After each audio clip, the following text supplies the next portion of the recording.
Shalom kekasih-kekasih Tuhan. Renungan pada hari ini berjudul Herodes menolak Natal. Sebelum kita mendengarkan renungan pada saat ini, marilah kita sama-sama mengawalinya dengan berdoa. Bapa, di dalam nama Tuhan Yesus Kristus ya Roh Kudus, terima kasih atas kehadiran-Mu dalam hati kami ya Tuhan. Untuk itu kami sendengkan telinga kami untuk menerima berkat kebenaran firman-Mu. Dalam nama Tuhan Yesus Kristus. Amin.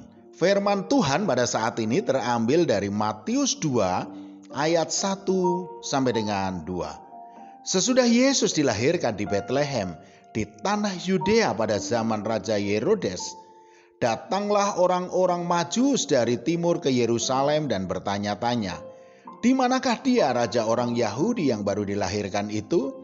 Kami telah melihat bintangnya di timur dan kami datang untuk menyembah dia."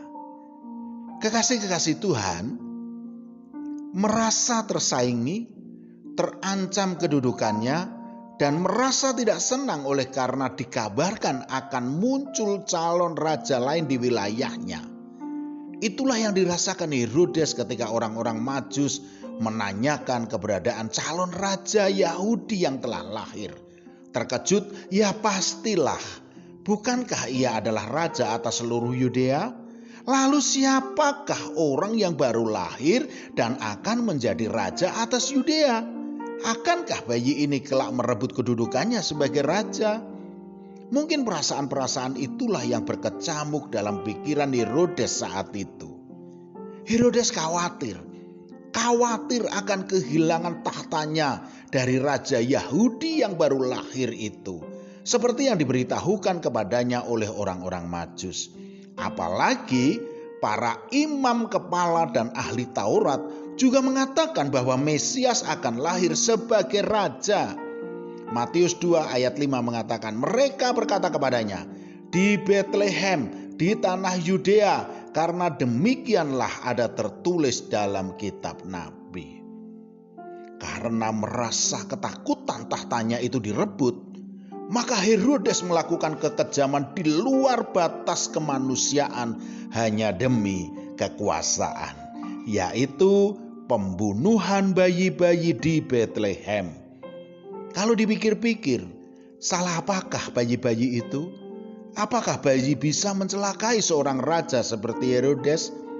Tetapi oleh karena ketakutan Herodes akan kehilangan kekuasaannya, itulah yang membuat ia telah begitu buta melihat kebenaran, bahwa kebenaran yang sesungguhnya sudah dituliskan oleh para nabi-nabi terdahulu. Herodes telah menolak Natal di hidupnya. Saudaraku, untuk alasan yang sama, banyak orang juga telah melewatkan kelahiran Yesus di hidupnya.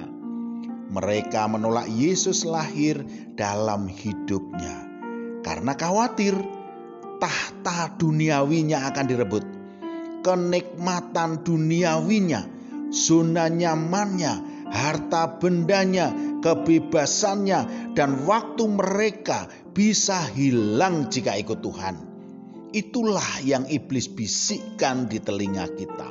Itulah cara-cara lain iblis untuk bisa mencuri Natal dari kita. Padahal sebesar-besarnya kekuasaan Herodes itu sama sekali tidak sebanding dengan kekuasaan Tuhan.